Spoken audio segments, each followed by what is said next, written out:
Happy New Year! Samhain was a principal holiday for the ancient Celtic people, and it remains an important celebration for pagans in modern times.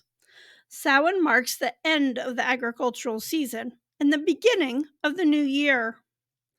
During Samhain, we honor our ancestors, thank the livestock and plants for all they have given us, and enjoy the fall harvest.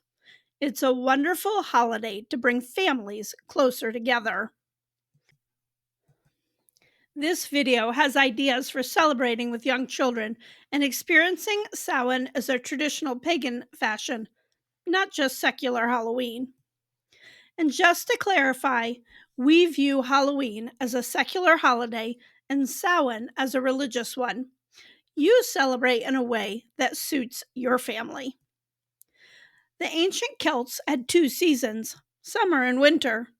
At Samhain, we move into the winter season with colder and shorter days. Hi, I'm Amy, the founder of Celebrate Pagan Holidays. We have a new book out on ways to celebrate Samhain as a family, and being released soon, the complete guide to becoming a Norse pagan. I'll have the links below. Fall is a great time to get outside as a family.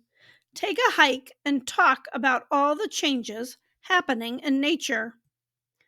One of the best things about fall is decorating.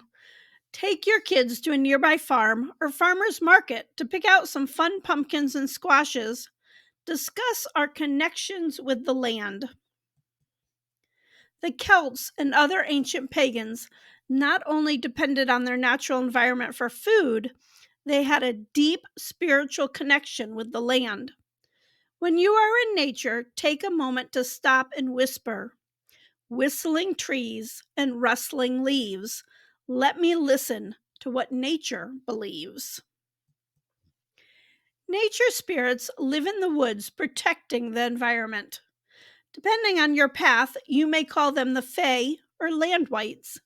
Children are often much more in tune with these magical creatures. Make a small garden space just for them. Leave an offering of milk, honey, and berries. Thank them for their protection. Listen for them.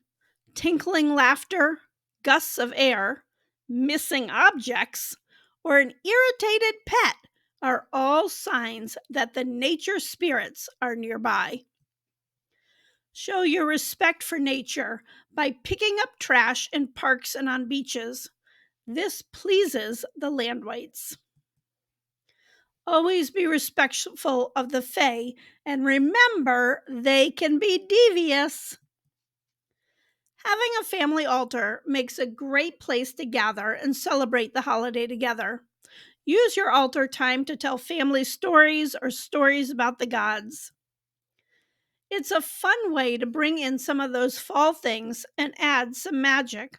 Talk with your children about why we use items, such as I have cinnamon sticks to add protection, and pine cones because they are a symbol of regeneration and enlightenment. Samhain is a time when the veil is thin between us and the spirit world. It's a time to connect with our ancestors. You can make an ancestor altar like I do, or have a dumb supper. I have a video on dumb suppers, I'll link it below. But to let you know, dumb in this context means silent, not stupid. A dumb supper is a meal where you invite your ancestors. Young children may not be ready to participate in a totally silent meal. This is also a good time to tell family stories. Invite older family members and ask them to tell stories of their childhood and what their parents were like. Take a walk in a cemetery and acknowledge the people who are buried there. Grave rubbings are a fun thing to do. Some national monuments, like the Vietnam Memorial, let you do a rubbing of a family member's name. Start introducing your kids to simple magic spells. Blowing bubbles is a very magical experience. When blowing bubbles, say this incantation. Bubble, bubble, glimmer bright, bring us joy, bring us light. Another way to use bubbles is to have your kids think about something that is making them feel sad. Blow a bubble and say, "Sadness and fears, I cling to you. By blowing bubbles, I release you, so I may smile and be true." Children are very intuitive and haven't learned to repress themselves as adults often do. Introduce your children to divination. Using a pendulum is a great one to start with because it's relatively simple to use.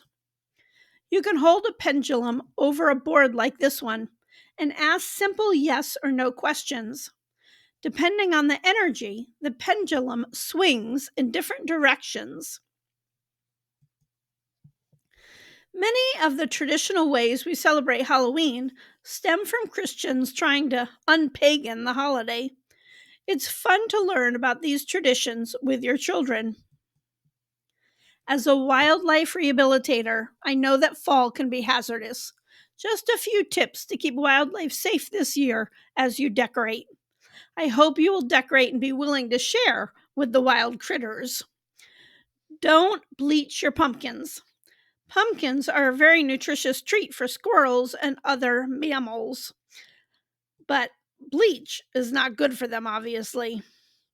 Stay away from this stretchy web material.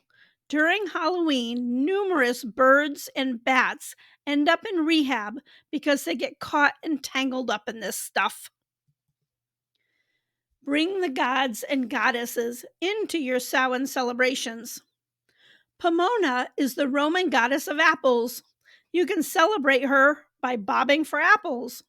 Bobbing for apples is actually an ancient form of divination with young ladies seeking a suitor.